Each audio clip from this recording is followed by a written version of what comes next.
Ethereum, Bitcoin, Solana, des success stories qui ont révolutionné les cryptos et le monde entier. Mais d'autres cryptos n'ont pas eu la même réussite. Et derrière ces trajectoires exceptionnelles se cache une réalité bien plus sombre. D'autres projets n'ont pas connu la même gloire. Certains ont sombré dans l'oubli, parfois très vite.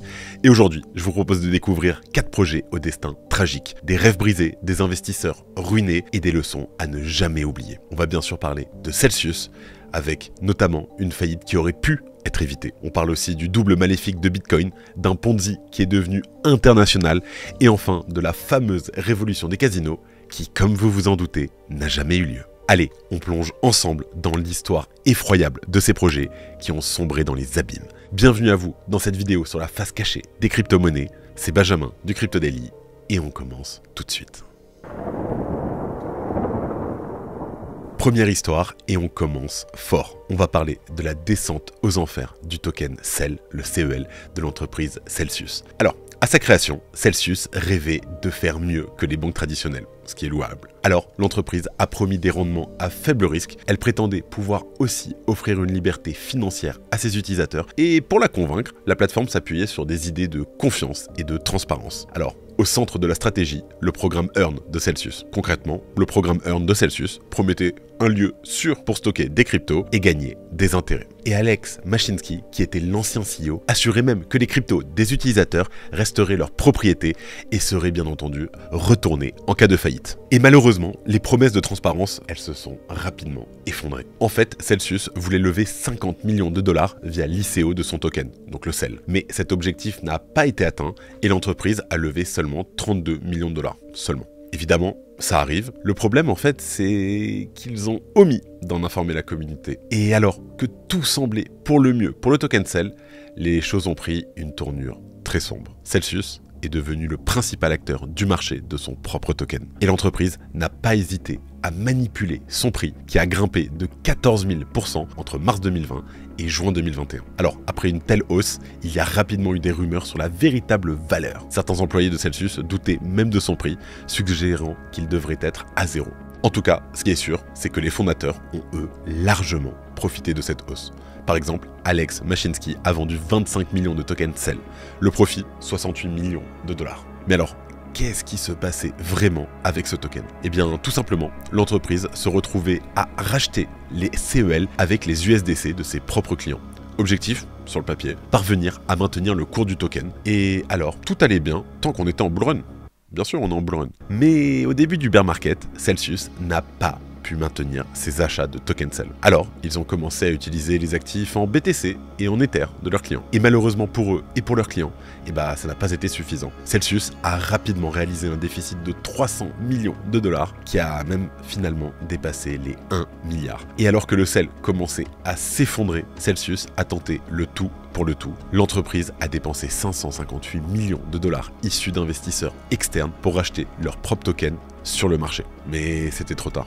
En mai 2022, les utilisateurs ont paniqué et ont commencé à retirer massivement leurs actifs de la plateforme. Quelques semaines plus tard, on est le 12 juin 2022 précisément, Celsius a tout simplement arrêté les retraits. Et rapidement, vous vous en doutez, le prix du token CEL est alors tombé à 0,28 centimes de dollars alors qu'il était à 8 dollars à son ATH. L'histoire de la plateforme s'achève en juillet 2022 lorsque Celsius déclare faillite. Aujourd'hui, les clients de la plateforme ont presque pu récupérer tous leurs fonds bloqués. Pour être plus précis, l'entreprise a réussi à rembourser 3 milliards de dollars correspondant à peu près 84% des fonds des anciens clients. Par contre, Alex Mashinsky, l'ancien CEO, a lui été arrêté. Il sera bientôt jugé aux États-Unis et aux dernières nouvelles, il encourt jusqu'à 115 ans de prison. Mais est-ce que l'histoire du CEL est terminée? Eh bien, aujourd'hui, c'est dur à dire. Après l'annonce du remboursement, son cours a augmenté de 300%. Mais ça reste très loin de son ATH qui était de 8 dollars et le token se situe encore dans les tréfonds du classement des crypto-monnaies. Allez, on enchaîne avec le double maléfique de Bitcoin, le BCN. Alors, on s'intéresse cette fois-ci au BCN du projet Bytecoin, qui est d'ailleurs assez mystérieux. À ses débuts, Bytecoin rêvait de faire mieux que Bitcoin en proposant un réseau plus anonyme. Le projet affirmait être le premier à intégrer une technologie qui s'appelle Cryptonaut. Et en s'appuyant sur ce protocole, Bytecoin voulait faciliter des transactions simples, intraçables et rapides. Alors, on ne va pas revenir sur ce qu'est techniquement Cryptonaut, mais par exemple, Monero utilisait cette technologie. Bon, alors jusqu'ici, tout va bien, mais pas pour longtemps. La première mention publique du BCN date du 12 mars 2014 sur le forum Bitcoin Talk. Et l'anecdote de son apparition, elle vaut le détour en fait. Tout simplement, un utilisateur explique avoir voulu miner du Bitcoin et s'est retrouvé à miner du Bytecoin par erreur. Alors, surpris par sa découverte, il explique simplement avoir décidé d'en faire la communication. Il est venu en parler sur des blogs et des forums. Évidemment, quelques temps plus tard, cet individu est en fait reconnu comme un membre de l'équipe officielle du projet. Et on commence déjà à s'apercevoir de la supercherie. D'ailleurs, les membres du projet, mais qui sont-ils? Tiens, eh bien, le projet ne met en avant que des pseudonymes. Et bien sûr, comme c'est souvent le cas, à côté de ces pseudos, des parcours professionnels mirobolants sont indiqués pour chaque membre. Alors, vous vous dites que c'est un red flag? Eh ben, vous n'avez pas totalement tort. D'ailleurs, de quand date le Bytecoin? Eh ben, c'est assez flou, à vrai dire. Concrètement, Bytecoin dit exister depuis 2012, même si personne n'en a entendu parler avant 2014. Le white paper, lui, est daté de 2012. Petit hic, il est rédigé sur un logiciel PDF du nom de Text Live, qui est sorti en fait l'année d'après, en 2013. D'ailleurs, le white paper comporte aussi un lien vers un article de blog datant de 2013. Alors, des incohérences de date, allez, on peut passer dessus. Mais rapidement, un problème fait son apparition. En fait, c'est celui de sa supply. En 2014, quand le BCN se révèle au grand jour, c'est près de 80% de la supply qui a déjà été minée et qui est en fait déjà en circulation. Alors, à qui ces tokens appartiennent-ils ? On ne sait pas vraiment. Mais ce que l'on sait, c'est que le hash rate entre 2012 et 2014 était très faible. Et il témoigne sûrement d'une toute petite quantité de mineurs, comme si seuls quelques privilégiés pouvaient miner du BCN à ce moment-là. Et maintenant, alors, on en est où? Eh bien, l'ATH du Bytecoin est de 0,018 $. Aujourd'hui, sa valeur a baissé de plus de 99% depuis son plus haut. Bref, il ne vaut quasiment plus rien et il se retrouve à la 1888e position des cryptos sur CoinGecko. Au dernier bullrun de 2021, le token n'a d'ailleurs quasiment pas bougé. Et mieux, depuis avril 2021, les réseaux sociaux du projet ont cessé d'être actifs. Plus aucune activité, nada, niet. Presque plus personne ne parle du projet désormais et le Bytecoin, lui, tombe peu à peu dans l'oubli. Alors faisons un petit bilan de ce projet. Des origines douteuses, un parcours très sombre, et une situation actuelle catastrophique. Et quand on voit le destin du BCN, je dois dire que c'est pas forcément rassurant sur l'avenir de certains projets aujourd'hui. Allez, on enchaîne avec le BCC, le Ponzi international. Hey, hey, hey, wasso, BitConnect! Alors, si vous êtes récent dans l'écosystème, peut-être que cette expression ne vous dit rien. Et pourtant, elle est à l'origine de l'un des plus gros scams du secteur, le BCC de la boîte BitConnect. Alors, cette histoire, elle nous ramène à un temps que seuls certains OG du secteur peuvent connaître. Le 15 novembre 2016, la plateforme BitConnect est lancée. Alors, elle fonctionnait assez facilement. L'utilisateur devait acheter des bitcoins, les échanger contre des jetons BCC, puis les bloquer entre 120 et 299 jours pour obtenir des rendements très prometteur. Le projet proposait en moyenne jusqu'à 1% d'intérêt par jour, ce qui est assez fou. Et je vous la fais courte, sans surprise, la promesse de ces rendements reposait sur une arnaque légendaire, le système de Ponzi. En fait, BitConnect assurait tout simplement ce système en rémunérant ses anciens investisseurs avec les fonds des nouveaux investisseurs. Dès le départ, la fiabilité du projet est remise en cause. Une ICO douteuse, l'absence de white paper et des créateurs non identifiables. Mais le projet possède un avantage indispensable pour réussir, un marketing de grande qualité. D'ailleurs, l'une des conférences annuelles de BitConnect donnera lieu à un mème culte du secteur, celui que je vous ai fait un peu plus tôt, le fameux Wasso BitConnect. Wasso BitConnect! Et le pire en fait, c'est qu'au départ, le projet, il fonctionne. En 2017, alors que son marché connaît son 3e bullrun, le BCC semble monter sans plus pouvoir s'arrêter. Non mais regardez la courbe. Entre l'appât du gain des investisseurs, la légitimité acquise grâce à la popularité et aussi les influenceurs peu scrupuleux, le projet connaît une hausse mémorable. Mais rapidement, une levée du bouclier s'opère dans le secteur. En France par exemple, on a le youtubeur Asher qui prend la parole au début du mois de novembre 2017. Il dénonce le projet et l'accuse d'être un système de Ponzi. Je ne voulais pas parler du BitConnect, je ne voulais pas parler de cette arnaque révolutionnaire, la plus grosse arnaque de tous les temps sur les monnaies virtuelles. À l'international, le créateur du Litecoin, Charlie Lee, analyse également BitConnect comme une pyramide de Ponzi. De son côté, Vitalik Buterin ne croit pas du tout au rendement promis par le projet. Il dira même qu'il s'agit d'une escroquerie. Pourtant, et malgré les avertissements, le projet y continue de grimper jusqu'à la fin de l'année 2017. À plusieurs reprises, le BCC se hissera même dans le top 10 des capitalisations boursières du marché des cryptos. À son plus haut, le 28 décembre 2017, le BCC s'échangera contre 477 $. Mais bien sûr, un système qui ne repose que sur la naïveté des nouveaux investisseurs ne peut pas perdurer indéfiniment. Alors, le 17 janvier 2018, et face à une forte pression judiciaire, la plateforme BitConnect ferme subitement ses portes. Le prix, bien sûr, du token chute immédiatement après l'annonce, ces milliards de capitalisation n'étant désormais plus qu'un lointain souvenir d'une époque révolue à jamais. Rapidement, après sa chute, BitConnect a fait l'objet de multiples enquêtes. Son fondateur a finalement été retrouvé. Il s'agit d'un certain Satish Kubani. Il risque aujourd'hui jusqu'à 70 ans de prison pour avoir participé à une fraude de plus de 2 milliards de dollars. Et aussi brutalement qu'il est monté, l'histoire du BCC s'est aussi vite terminée. Et comme nos deux tokens cités précédemment, il rejoint maintenant le cimetière des cryptos oubliés.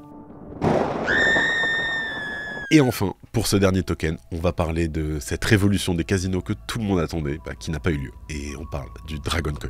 Mais avant de continuer, je vous garde une petite minute pour parler du sponsor de cette vidéo, Yellow Network. Alors, Yellow Network est un Layer 3 qui pourrait bien révolutionner le monde des cryptos. Le projet, en fait, a mis au point un protocole de compensation décentralisé pour ne plus avoir besoin de recourir à des intermédiaires centralisés. L'objectif, permettre le trading cross-chain sans frais. Concrètement, ils améliorent la liquidité et rendent les transactions beaucoup plus rapides. En clair, on va pouvoir échanger des actifs entre plusieurs blockchains sans se soucier des frais ou de la vitesse de création des blocs, par exemple. Et grâce à des state channels, ils augmentent le débit et l'efficacité des blockchains. Mais alors, comment? Et bien en fait, tout simplement grâce au Yellow Smart Account. En fait, le Yellow Smart Account, c'est une solution qui va simplifier la gestion des actifs numériques tout en garantissant leur sécurité. Il se connecte facilement à MetaMask, Rabby ou à toute autre wallet compatible et il permet une intégration rapide et fluide avec l'écosystème de Yellow Network. Cette connexion, ensuite, elle va vous permettre d'effectuer du trading cross-chain et de gérer vos actifs en toute sécurité directement depuis votre portefeuille habituel. Et pour couronner le tout, Yellow a déjà levé plusieurs millions de dollars lors d'un tour de financement qui est dirigé par Chris Larsen, qui n'est nul autre que le fondateur de Ripple, le XRP. Alors, pour ceux qui s'intéressent au trading cross-chain, et je sais qu'il y en a plusieurs parmi vous, je vous mets tous les liens en description et on reprend tout de suite la vidéo.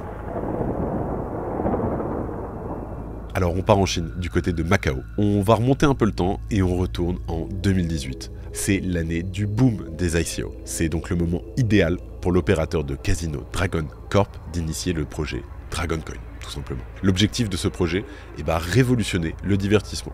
Rien que ça. Alors l'idée en fait, c'était de créer un système de paiement en lien avec le marché des casinos en ligne d'Asie du Sud-Est. Plus simplement, le Dragon Coin, qui était basé sur Ethereum, devait servir de monnaie pour jouer dans les casinos du groupe. Sur le papier, c'est compréhensible. Et un écosystème complet devait alors être construit autour de cet objectif. On parle de wallet mobile, d'exchange, de cartes de crédit, de distributeurs automatiques. Bref, sur le papier, le projet est prometteur. D'ailleurs, l'ICO est une véritable réussite. On parle de plus de 400 millions de dollars levés. Et de très très gros partenariats avaient même été annoncés. Et en même temps, ça vous donne de quoi rêver. Imaginez un partenariat avec les Jeux Olympiques de Tokyo ou encore Formula One. Tout semblait se porter alors pour le mieux pour le Dragon Coin. Mais très rapidement, et comme trop souvent malheureusement en crypto, après la publication d'un article du New York Times, tout s'effondre, tout simplement. Dans cet article, on apprend plusieurs choses. Déjà, on apprend qu'il existe des liens forts entre le projet et la mafia de Macao. Ce n'est évidemment pas un très bon signe, mais attention, le pire est à venir. On apprend aussi qu'une très grosse partie des fonds de l'ICO, donc 400 millions de dollars, avait été détournée vers le compte d'un acteur thaïlandais. Et attention, c'est pas fini. Pour couronner le tout, l'article nous révèle également que la campagne de promotion du projet avait été assurée par Cambridge Analytica. Est-ce que ça vous dit quelque chose? Rappelez-vous, il s'agit de l'entreprise qui était à l'époque au cœur d'un scandale pour avoir influencé de nombreuses élections à travers le globe. Un enchaînement de mauvaises nouvelles qui pointait clairement vers une arnaque. Et sans surprise, le Dragon Coin s'est rapidement écroulé. Le projet a perdu la confiance des investisseurs et l'effet domino a été très rapide. Tout s'est écroulé, puis le projet est tombé tout simplement aux oubliettes. Ce qui est fou, en fait, c'est qu'il s'agit de la 4e plus grande ICO de l'histoire. Pourtant, elle s'est complètement écroulée en moins de 3 mois. C'est une preuve qu'il faut aborder le secteur avec une très grande méfiance. Alors, je pense que vous l'avez compris, mais chaque année, ce sont des centaines de milliers de cryptos qui sont créés. Malheureusement, leur destin est très souvent funeste. Parfois, tout s'effondre, et parfois, ça va très vite. Par exemple, ces derniers mois, avec la hype autour des memecoins, le nombre de cryptos disparus a explosé. Tout ce que l'on peut vous conseiller, c'est bien sûr de faire preuve d'une très grande prudence. Le marché est très dur, il peut reprendre très vite ce qu'il a donné. N'investissez que ce que vous êtes prêt à perdre, et n'oubliez jamais de faire vos propres recherches. Faites attention à vous, le marché peut vous jouer bien des tours. Si vous avez aimé cette vidéo, je ne peux que vous conseiller notre autre vidéo dans le même style, avec les décès les plus atroces en crypto.